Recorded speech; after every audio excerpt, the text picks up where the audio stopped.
7:47. Bueno, le doy la palabra a usted para que presente a nuestro invitado de esta noche. Bueno, hoy tenemos un invitado muy especial que se conecta desde la ciudad de Bogotá, es Jerónimo García Reaño. Pero no está conectado. No, ¿qué pasó? Pues ya le voy a decir que se conecte, pues, muchacho. ¿Usted le mandó el enlace? Claro. Espérese a ver. ¿Qué pasa, niño? Mientras tanto, conéctese, señor. Vea, les voy a leer quién es nuestro invitado el día de hoy mientras a ver si se conecta este muchacho. Es quindiano, nació en 1978, docente y escritor, profesor de la Universidad Javeriana y de la Universidad de La Sabana.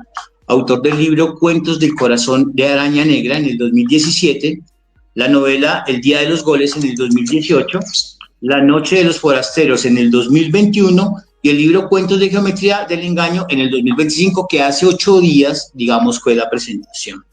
Ganador del concurso de cuento breve, revista Avatares 2011, finalista de Premio Nacional de Literatura, modalidad cuento, Universidad Central 2012. Bueno, todavía no está, ¿cierto? Entonces voy a seguir leyendo. Sí, ya está conectado. Ya apareció. ¿Qué pasó, Jerónimo? Hombre, ¿qué pasa? Hemos invitado el día de hoy mientras a ver si se conecta este muchacho. Es Kilian. Ahí, ¿nos escucha? Jerónimo. Ahora sí. Listo, muy bien. Ahora sí, bienvenido, muy buenas noches. Buenas noches para ustedes, Juan y Juan, otra vez. Muchas gracias. Listo, viene en cuarto concurso de cuento Museo de la Palabra en España, segundo puesto en el concurso nacional de cuento La Cueva, que eso es en Barranquilla Mar, finalista del Premio Nacional de Novela Universidad de Antioquia y del Premio Nacional de Novela Ciudad de Bogotá 2019. Con la novela de La Noche de los Forasteros, sus cuentos han sido publicados en diversos medios. Yo los he visto en diferentes medios de comunicación impresos, digitales en Colombia, México, Chile, Argentina y Francia. Y por estos días cumpliste años, ¿cierto, Jerónimo? Sí, el lunes antepasado. Cumplimos el numerito de 47 añitos, chiquitos todavía. Pues sí, es el más joven de acá de la mesa. Seguramente. Jerónimo, Juan, ¿se acuerda de su primer cuento que no haya sido, digamos, de estos publicados, sino en el colegio? Usted estudió en el Colegio San José. ¿Cómo llegó la literatura a usted? Bueno, el asunto ocurre desde muy niño, ¿saben? Tenía como 8 años cuando mi papá fue quien me inculcó la lectura, a leer. Me regaló un par de libros, La Isla del Tesoro y 20.000 leguas del viaje submarino, de esas ediciones verdes que tenía Oveja Negra, que eran muy famosas, las de bestseller. Y me quedé con esos libros. Digamos que en ese momento no me interesó leerlos porque, bueno, estaba muy niño y veía la letra tan pequeña que me daba mucha pereza leerlos. Pero el día que me atreví a leer uno de esos, leí el más cortito, La Isla del Tesoro, ¿no? Era una letra más grande y el tamaño es más pequeño. Y me enganché con ese libro de tal manera que cuando terminé de leerlo dije, yo quiero escribir, yo quiero hacer el ejercicio este, me llamó mucho la atención, piratas y barcos y demás. Y escribí algo que era una novela, según yo, una novela que tenía, cada capítulo era media página, tenía 14 páginas, por lo tanto era de 28 capítulos. Súper. Y eso fue como ese primer acercamiento de la escritura, acompañado de la lectura, pero como de la escritura mi papá me guardó sus textos, que ahora los tengo acá conmigo, y luego me los entregó. Mire, esto fue cuando yo tenía 7 años, 6, 8, en fin, y fui guardando esos textos. Y en el colegio, ahora que lo dices, Juan, en el colegio siempre me interesó escribir para el periódico del colegio, se llamaba El Pregón. Y escribía notas cortas, ¿no? Cuando decía, hay una convocatoria para que ustedes, estudiantes, participen. En el periódico del colegio siempre me gustaba escribir ahí, entonces escribía algo frente a, no sé, recuerdo mucho un texto que hice para los 500 años del descubrimiento de América, por allá en 1992, otro texto que escribí sobre salsa, bueno, una suerte de textos que escribí ahí también acercándome a la literatura. Por ahí fue como el camino, por ese sentido, por ahí fue la cosa. Don Juan, y me gustaría también preguntarle aquí a las personas que están conectadas en nuestra transmisión, si se acuerdan del primer libro que leyeron. Yo me acuerdo que el primer libro al que le eché ojo, digamos, más o menos fue Al amor en los tiempos del cólera, pero yo realmente no pero fue por gusto, o sea, no porque me tocó como que leerlo, sino fue como por gusto que me tocó Don Juan. ¿Usted qué libro se acuerda? No, yo sí fue por el colegio, me cogió con el cerebro aquí ya, de pronto del colegio, el típico Juan Salvador Gaviota, ese sí es clásico, clásico, pero ¿sabe qué estaba yo recordando aquí, Jerónimo y Juan, cuando estaba hablando ahí en este instante, Jerónimo? Es que extraño tanto y si hay alguien de algún colegio en vivo o ya han diferido cuando vean esta entrevista y que me desmientan, es que yo ya no veo que hay día literario en los colegios.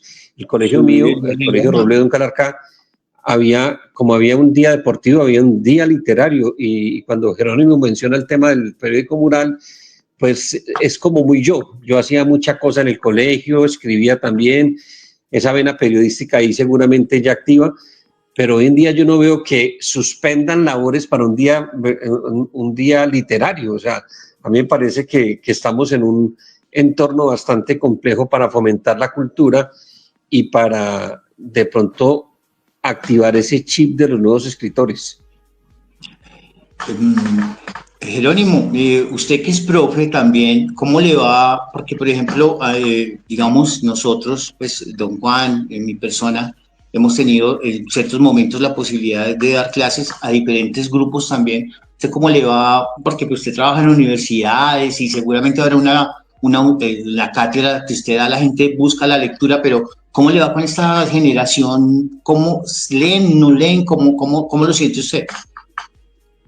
Mire, yo creo que hay unas frases que son lugares comunes durante mucho tiempo. A ver, nos han dicho que todo tiempo pasado fue mejor. Entonces, cada vez que pasa una generación nueva, se repite esa frase, todo tiempo pasado fue mejor, todo tiempo pasado fue mejor. Si uno revisa eso con detalle, realmente no es cierto. No todo tiempo pasado fue mejor. Y aquí pasa algo similar cuando nos hacemos esa pregunta y es una frase también bastante de cajón o de lugar común y es que la gente, los jóvenes hoy no leen. Y yo creo que esa frase tiene una cantidad de años atrás, hace 50 años deberían decir lo mismo, hace 70, 80, no sé. Los jóvenes no leen, los jóvenes no leen. Y no es cierto, los jóvenes sí leen. El asunto es que no leen lo que tal vez a nosotros nos interese que leen o lo que nos gustaría que leyeran, pero sí leen. Si no, Mario Mendoza no le diría también cómo le va, por ejemplo, solo para traer un dato a colación.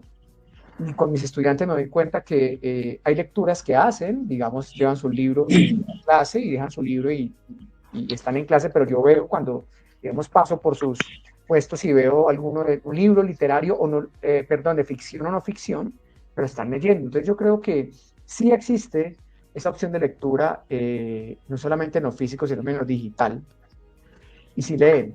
Y en ese sentido creo que hay que desmitificar un poco esa frase de que los jóvenes no leen, porque la verdad creo que se convierte en un mito, como ese reitero de todo tiempo pasado fue mejor. Los jóvenes sí leen, el asunto es que tal vez, porque eso habría que probarlo, leen aquello que nosotros pues quisiéramos, o no leen sobre lo que nosotros quisiésemos que leyeran, ¿no? Pero yo creo que sí leen, y me encuentro con estudiantes duchos en argumentos y duchos en construcciones de historia, o sea, sí existe ese escenario.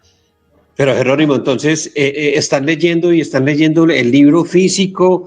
Aquí tengo uno que le heredé al tío, que es Diccionario de Citas, y pues ya de tantos años tiene su olor característico, pero siempre hablamos del encanto de tener un libro, de olerlo, de sentirlo. ¿Los muchachos están leyendo libros o el libro electrónico ya está guardando un espacio preponderante? El libro físico sigue siendo dominante y yo creo que lo va a hacer durante mucho tiempo. Esto suena medio profético, pero yo creo que sí, digamos, ya existe una cantidad de herramientas en lo digital, pero no necesariamente todo el mundo las explora. Es decir, todavía sigue generando más interés en el libro físico, también por lo que tú acabas de decir, Juan Diego, y es el objeto mismo, ¿no? Voy a decir esos términos, el poema objetual, que es el libro, lo romántico de tener el libro en las manos, con el olor que tú manifiestas, por ejemplo, con la carátula, con sus páginas, con sus ilustraciones, eso por supuesto sigue siendo mucho más llamativo que lo digital. Pero el formato yo creo que también empieza a ser indiferente en ese espacio. Yo les digo, yo escucho, yo crecí con los cassettes, igual que ustedes, con los discos, pero yo no tengo ni un disco ni un cassette, todo lo escucho a través de las plataformas. O sea, para mí el formato no es tan fundamental, para mí, eso no quiere decir que no lo sea. Para mí no lo es, para mí lo importante es el contenido, sea la canción, la música, digamos, ¿no? Entonces creo que aquí pasa algo similar. Para muchos, formato no es fundamental, sino simplemente el hecho de acceder a la lectura y para otros sí lo es. A mí me encanta el libro físico, pero créanme que últimamente en mi Kindle estoy guardando muchos libros digitales y me estoy ahorrando además la cargada física y estoy llevando 3, 4 libros en un dispositivo, ¿no? Eso creo que también es una manera, y me voy leyendo en el bus y demás. Entonces creo que lo importante es el hábito, ¿no? Pienso yo. Jerónimo, digamos su primera publicación es de cuentos, ¿cierto? Luego sigue la novela. ¿Usted relee, usted cómo ve, digamos, su nivel de escritor ahora? O si usted vuelve a ese primer libro de cuentos, ¿cómo se siente? Uy, mira que hace unos días pensaba, uno saca un libro y dicen, ay, sacó un hijo nuevo, ¿no? Hay un hijo nuevo y nace un nuevo hijo. Yo digo, pues si eso es un nuevo hijo, uno termina siendo un padre completamente desnaturalizado, porque entonces de los primeros hijos uno no se acuerda. Entonces ya pone a tener una demanda por eso. Porque uno empieza a ver esos primeros hijos, esos primeros libros, lo pongo en esos términos, por eso el asunto de los hijos no me suena mucho, porque uno ya ve eso de otra manera, con otros ojos muy diferentes, ya no le siente el mismo cariño, ya se da cuenta que hubo cosas ahora que uno pudo haber escrito mejor. Yo creo que eso es un ejercicio no solamente de la literatura, sino de la música y de la pintura y qué sé yo. Entonces, tal vez un compositor de una canción diga, uy, yo pude haber puesto esto de otra manera diferente a como lo hice. Entonces, creo que sí hay una evolución, no sé si evolución, pero hay un cambio en el marco de lo que uno se plantea en lo literario. Mi primer libro de cuentos que publiqué, Corazón de Araña Negra, es del 2000, yo lo escribí en el 2011, o sea, tiene 13 años, 14, y lo publiqué en el 17. O sea, tardó 6 años guardado y esperé que lo saqué para publicar, tuve que volverlo a revisar y me di cuenta que habían cosas que faltaban. Pues ahora imagínate, yo lo reviso y hay cosas que todavía me gustan, parte del ritmo, bueno, asuntos que me gustan, pero otras que digo, esto tendría que haberse reescrito mucho para poderlo pulir mejor. Y puede ser que con el nuevo libro, en 3 años diga lo mismo, o en 4, o no sé, pero sí existe un proceso en el que uno cambia y se revisa y se da cuenta que pudo haber sido diferente, ¿no? Por eso del hijo no me gusta mucho porque entonces uno terminaría siendo ese padre que abandonó a los primeros hijos y se quedó con los últimos, ¿no? Creo yo. Jerónimo, de pronto para las nuevas generaciones que ojalá nos estén viendo, nos vayan a ver en diferido, o los padres que tienen hijos y que nos están viendo y que ven de pronto un talento en el muchacho, eh, yo siento que hay como un miedo y cierto prejuicio y tabú alrededor de ser escritor, porque a uno le dicen, si a mí cuando iba a estudiar comunicación social me da, ay, qué pesar, ay, este muchacho de qué va a vivir. Entonces, yo digo, es tan difícil meterse en el top de los escritores y recibir el apoyo, o sea, es necesario siempre estar casado con una buena casa editorial para tener un escenario de importancia en la escritura. Las casas editoriales grandes sin duda visibilizan, eso no se puede negar. Visibilizan y nosotros como parte de un sistema capitalista en el que estamos, pues evidentemente le vamos a parar más bolas a lo que salga en los escenarios más comerciales que en los menos comerciales. En este caso hablemos de las editoriales que son multinacionales, donde los libros que salen ahí, pues uno dice, opa, está ahí, por lo tanto uno infiere que es un muy buen libro, que es un libro de gran calidad. No regularmente pasa así, pero sí ese escritor o esa escritora se visibiliza, sin duda, eso es negable. Sin embargo, no es el único camino. Pues los caminos en el arte son muchos, ¿no? Y ni siquiera hay que formarse en el arte, digamos. Formarse me refiero a pasar por la academia, pasar por la universidad, no para formarse en un pregrado o en un posgrado, que no es sentido, sino simplemente el ejercicio mismo. Claro, un posgrado en escritura creativa, en creación literaria, va a agilizar una serie de cosas que de manera autónoma va a tardar más en llegar, sin duda. Pero no necesariamente se vive del libro. Vivir del libro es muy difícil. Vivir del libro es muy difícil. Pero se puede vivir de otras cosas relacionadas con el libro. Por ejemplo, dar talleres. Por ejemplo, ganarse un concurso. Por ejemplo, ser jurado de un concurso. Esas cosas sí te permiten a ti sostenerte en el escenario digamos, literario si se quiere, pero también aquel que nos da un poco de dinero para poder subsistir, ¿no? Y los escritores, Juan Diego y Juan, creo que son muy pocos los que realmente viven del libro, muy pocos en Colombia.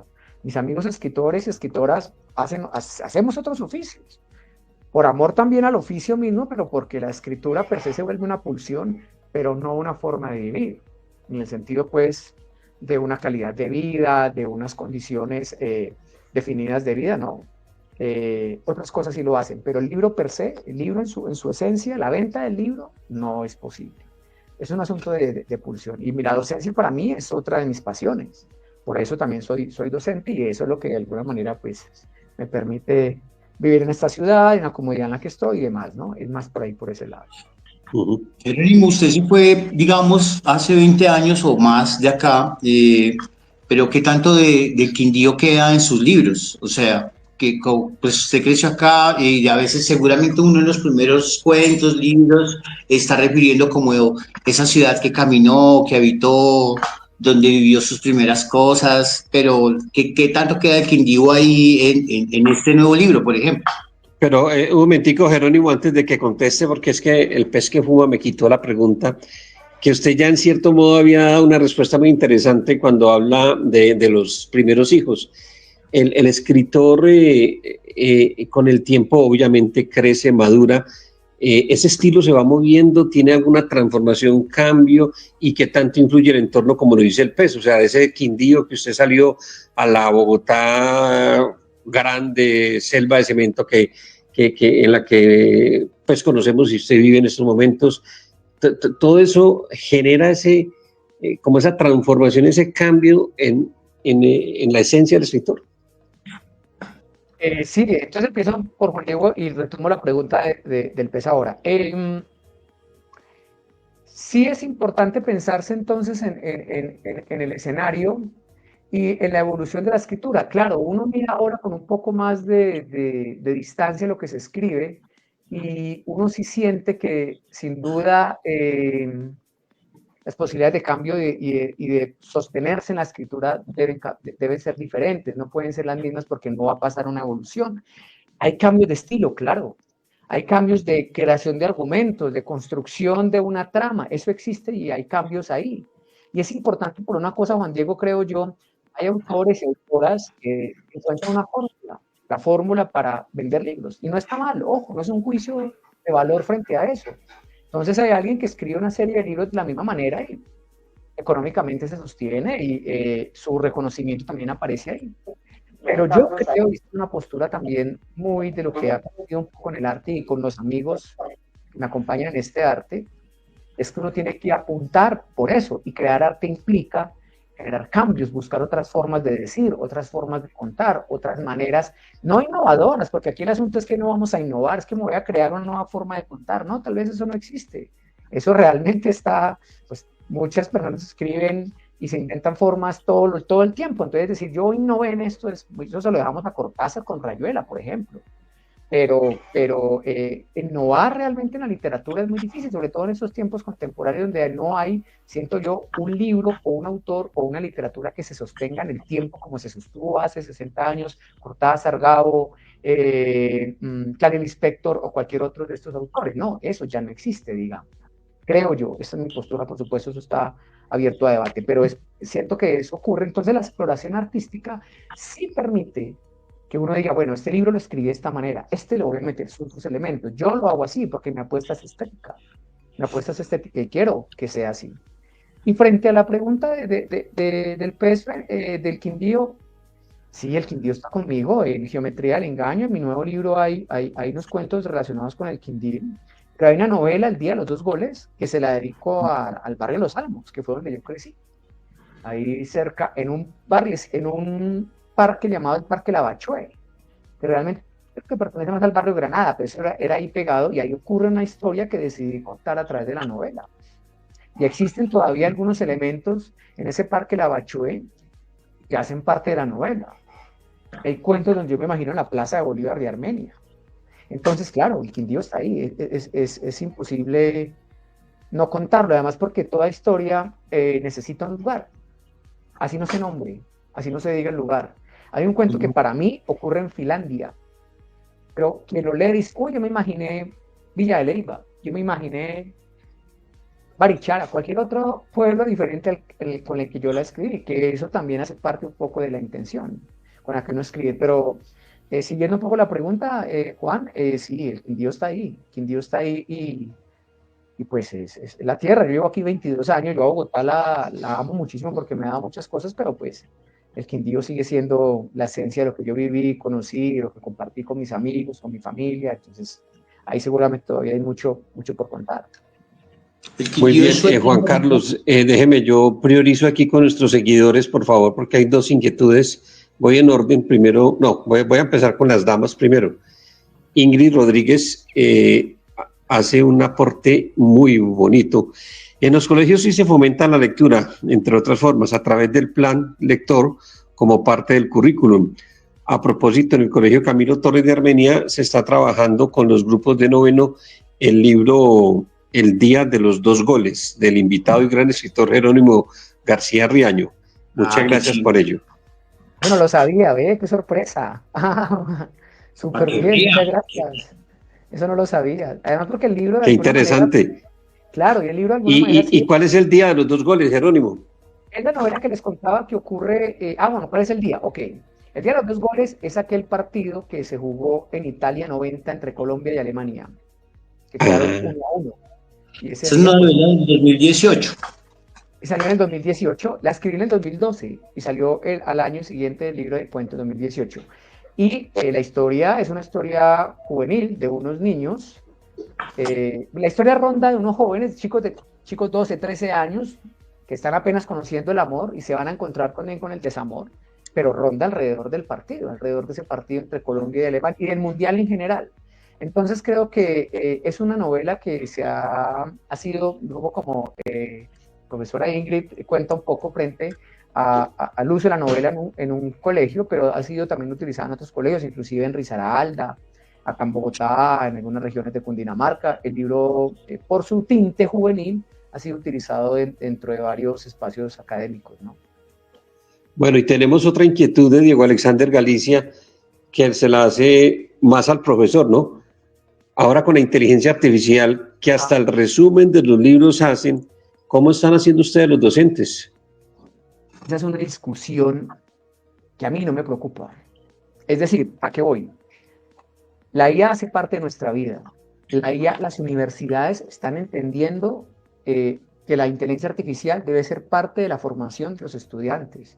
Imagínense nosotros, en vez de estar aquí hablando por este computador y conectándonos por internet, haciendo señales de humo o mandándonos cartas para poder hacer este noticiero o este reporte cultural, porque no podemos usar el computador porque eso nos limita para hacer otro tipo de cosas. O en vez de escribir a computador, entonces voy a escribir a máquina porque es que el computador resulta que es una tecnología que la IA hace parte de la tecnología y cada tecnología cuando se incorpora a la sociedad trae movimientos. A nosotros, ninguno de los tres nos tocó, ni a los que nos están viendo a través del envío, ni tampoco les tocó a quienes lo verán en diferido, cuando la educación era de pie y era en un papiro, si se quiere, el profesor escribía y decía, ya usted lo recordó, ya se lo aprendió, sí señor. Entonces el señor borraba y seguía de pie. Entonces dijeron, oye, inventémonos una herramienta para ayudarle a eso, porque imagínense la gente cómo va a hacer. Se inventaron el cuaderno, el lápiz y pusieron sillas para que los estudiantes se sentaran. ¿Cuál fue la crítica de la gente?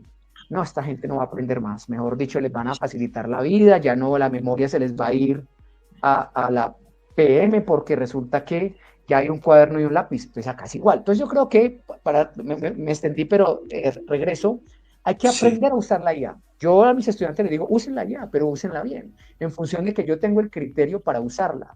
No es dejarle toda la IA, la IA también se equivoca, es que es una máquina.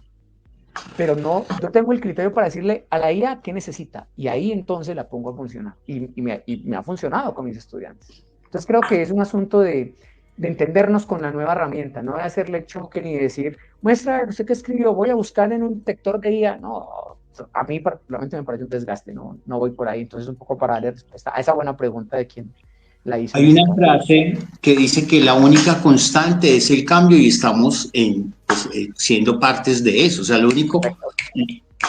Jerónimo, para que vayamos redondeando esta entrevista, quisiera hacer dos preguntas. ¿Qué tan posible ve usted, por ejemplo, adaptar sobre todos los cuentos a un cortometraje? No sé si ya pasó a adaptar la novela del Día de los Goles a una película, si ya le han hecho alguna propuesta sobre eso.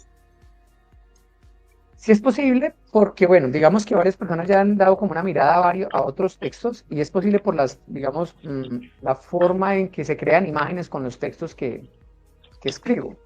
Hay un libro que no es ninguno de Muy esos dos, La Noche de visuales. los Forasteros. Sí, son muy visuales. La Noche de los Forasteros es una novela que escribí en el Ujú. 2021, salió publicada en 2021. Esa novela ya tiene un guión, ya está guionada, o una versión de guión. Entonces estoy esperando, digamos que es un trámite largo, hablando ya con quien está interesado en convertirla en una película, pues revisándola, pasándola a concurso y tratando de pues, buscar los fondos, por supuesto, para convertirla en realidad, ¿no? Para que se gane un concurso de construcción de guión y de ahí pase a otros escenarios. Pero digamos que ya hay una intención primaria y hay un guión de La Noche de los Forasteros. De los otros todavía no ha habido mención, pero sí, de manera directa, pero sí insinuaciones, ¿no? Como que hay cuentos que podrían convertirse en películas y demás. ¿Y dónde consiguen los libros suyos? Qué bueno que también dieras las redes sociales. ¿Dónde se consiguen sus textos aquí en Armenia? Vamos a tener una feria del libro ahorita en septiembre. No sé si usted va a venir, va a hablar allá, no sé. Bueno, eso sería como nuestra última pregunta. Bueno, frente a la FILAC, me parece muy bien que sea en Calarcá, me parece que muy bueno que sea itinerante, que se mueva, y Calarcá siendo el municipio del Quindío, es el municipio cultural por excelencia y que se ha reconocido por eso durante toda su vida. Yo quería vivir en Calarcá cuando tenía como 17 años por eso, porque me gustaba. Creo, eh, perdona ahí, Jerónimo, yo creo que quien vaya al Estado le está quitando eso, pero eso lo podemos bueno, hablar. sí, sí, claro, claro. Digamos que tú que estás más cerca al escenario lo conoces más que yo. Pero no, la FILAC creo que sí voy a hacer presencia, pero no, la verdad no podría decirlo con certeza en este momento. Estamos como conversando un poco con la editorial y con los organizadores de la FILAC. Estamos en ese proceso. Los libros se consiguen en la librería Libélula, la que queda al frente del edificio El Bosque en Bogotá, y está, yo creo que ya está el libro de cuentos nuevo, Geometría del Engaño, está La Noche de los Forasteros y está la nueva versión, no, está El Día de los Dos Goles en su versión anterior. El Día de los Dos Sí. Goles sacó una edición en el 2018 y para este año en la Feria del Libro salió una edición nueva que se presentó en Filmo. Entonces ahí se encuentran y mis redes sociales, pues en Facebook, Jerónimo García Riaño, y en Instagram, Jero García Riano. Jero García Riano. Ahí me encuentran en esos dos escenarios. Bueno, yo Jerónimo, quiero aquí hacer una interpelación y me excusa, como hijo de Calarcá adoptivo que soy, tengo que salir en defensa de la Villa del Cacique. Hay un proyecto muy bonito y que yo sé que a Jerónimo lo van a invitar a la inauguración, que ya está a punto de terminar, que se llama Ciudad sobre Letras. El antiguo y viejo muro ahí al frente del Polideportivo se va a convertir en un corredor y está inspirado en la literatura, los escritores de Calarcá. Entonces, como veo que el pez es del río La Vieja porque está defendiendo a Quimbaya, yo sí defiendo aquí a Calarcá y creo que vamos a recuperar ese escenario. Antes de irnos, yo sabía que ya teníamos que ir redondeando, pero una pregunta que ahorita, retomando lo que usted hablaba de la evolución del escritor, no sé, Jerónimo, si leyó, me imagino que sí, En agosto nos vemos, que fue lo último que supuestamente dejó Gabo escrito. ¿Usted qué vio ahí plasmado? ¿Usted cree que sí lo alcanzó a escribir todo? ¿Estaba bien el hombre en sus cinco sentidos? Hablando a propósito de lo que ya reflexionábamos de la evolución del escritor. Yo tengo una admiración profunda por Gabriel García Márquez. Creo que es uno de, si no es el más, es uno de los grandes escritores de este país, porque a José Eustacio Rivera también me le quito el sombrero. A Eduardo Salamea también me le quito el sombrero, pero con Gabriel García, hablo de los clásicos, ¿no? Los contemporáneos hay un montón, pero hablo de los clásicos. Con Gabo es excepcional la forma en que escribe, las sensaciones que produce. Bueno, en fin, hay una serie de elementos que uno podría quedarse eternamente hablando allí. Frente en agosto nos vemos, sí, sí la leí y tengo posturas encontradas. Siento que sí hace parte de su estilo de escritura, es decir, evidentemente sí, sí tiene esos ejes del Gabo de los 80, de los 60, no tanto de crónica, no tanto de Escenas de Soledad, pero sí más acá, de pronto de Crónica de una muerte anunciada. Por ahí está ese Gabo que está en Agosto Nos Vemos. Yo no me atrevería a decir si se le completaron o no le completaron la novela, porque pues eso creo que es un poco apresurado, pero sí siento que está el tinte de ese Gabo, pero no es el mismo Gabo, por supuesto. Tenemos ya a un Gabriel García Márquez un poco, entre comillas, desgastado por la edad y por, pues, bueno, la que eso no tiene que ver con nada, eso ya se había escrito hace un tiempo, pero sí fue algo que quedó inconcluso y creo que tal vez sí le faltó trabajo de él, no sé si lo habrán terminado, pero de él sí, pero sí está el tinte de Gabo, sin duda se siente el tinte de Gabo, creo que sí. Y yo voy a preguntarle al pez, ¿cómo se llama ese lugar en Quimbaya donde la gente va de balneario? Yo no me acuerdo el nombre. Es por arriba de No, la yo vía, no son parques culturales, Jerónimo, yo balnearios muy poco. sí, pero no, qué pena hacer estas preguntas. Ah, Yo, un quimbayuno chimbo. Perdóneme las preguntas populares. no, porque, o sea, yo que llevo un año reportando, año y medio reportando cosas, yo veo que en Quimbaya es donde pasa, cada 8 días pasa algo. De Calarcá, pues, estos eventos, no sé, pero en Quimbaya, no sé, no, realmente, es como a mí, mis afectos son como porque hay mucha actividad cultural, por lo menos hay un grupo de personas que están haciendo cosas que se ven. Jerónimo, nos conecta también mucho el gusto eh, por la salsa buena, para que podamos terminar. Y bueno, dos cositas. Recomiéndenos un libro que no, pues bueno, el suyo y otro de un escritor colombiano y una canción de salsa para que despidamos este programa. Me van a perdonar, se me fue un poco la señal. ¿Me podría repetir la pregunta? Estaba como tratando de conectarla. Otra vez que la señal se me perdió por un minuto. Que para que nos vayamos, recomiéndenos un libro, el suyo, otro libro que a usted le gustaría que la gente conociera y una canción de salsa, teniendo en cuenta que nos conecta también nos conecta la salsa mucho. Bueno, creo que un escritor colombiano y una canción de salsa, ¿sí? Es que qué pena, se me cortó ahí la Sí, señal. sí. Un escritor colombiano recomendado, eso es complejo, pero si me permiten dos nombres, una es Juliana Yavirre, una escritora pereirana que pues está ahora radicada creo que en Estados Unidos haciendo una maestría en creación, pero no sé si es en Estados Unidos, pero sé que está fuera del país, una novela maravillosa que se llama Plaga, la recomiendo, Juliana Yavirre, tremenda escritora colombiana. Y autores colombianos, un escritor colombiano, pues bueno, David Betancourt, que acaba de sacar su nuevo libro, escritor antioqueño que ha estado en Calarcá, ha estado en varios eventos, ha sido invitado a varios eventos en el Quindío. Otro gran autor, entonces nombraría esos dos. Y una canción de salsa, hay una que me encanta muchísimo que se llama No llores corazón, de la orquesta de Willy Rosario. Con esa canción podríamos ahí como dar... ¿Cuál es? Corazón llora. No, esa no. No, esa no es, esa Juan. llora corazón de su estrella, esa es otra. Jerónimo, muchas gracias por haber estado acá en este reporte cultural Quindío. Pues bueno, seguimos hablando. Ojalá pueda venir a la Feria del Libro. Muchas gracias por sus libros, por sus cuentos, que pues no los, digamos, uno los lee y se siente ahí. Por eso los digo que son tan visuales y camina esa ciudad que usted también caminó. Muchas gracias y nos vemos. A ustedes, muchísimas gracias. Qué gusto estar con ustedes acompañándolos en esta noche, aquí en este especial en este programa de Juan Diego y demás. Muchísimas gracias. Un fuerte abrazo a Jerónimo. Qué bueno tener quindianos que están haciendo patria chica ya en otras esferas, en otros escenarios y en todos estos frentes del conocimiento. Y al PES, muchísimas gracias por esa preproducción magnífica con estos invitados. No nos queda más. Aquí don Gerson Ospina nos está invitando al mercado campesino mañana en Fundadores para que vayamos. Interesante y gracias por el dato, mi querido Gerson. Un fuerte abrazo y para todos quienes han estado ahí conectados. Mi querido Pez, feliz noche. Don Juan, veo que terminamos con buena gente conectada. Un saludo para todos los que están viéndonos, que también nos van a ver en diferido. Y bueno, gracias por estar aquí en el Reporte Cultural Quindío. Todas mis redes sociales son El Pez que Fuma, por si quieren ver, digamos, otras noticias también del Reporte Cultural Quindío. Estoy publicando contenidos, pues no todos los días, pero sí, hoy sale una nota muy bonita sobre un señor del Bar de los Amigos en Quimbaya, la pueden consultar, está muy, muy bonita, me quedó muy bien hechita, se la recomiendo. En mi perfil de Facebook del Pez que Fuma Juan Díaz y en Instagram El Pez que Fuma, en TikTok también me llamo así, en todas partes. Que estén muy bien, muchas gracias. Oiga, sí, me excusa que no se me pasó, pero lo tenía ahí pensado.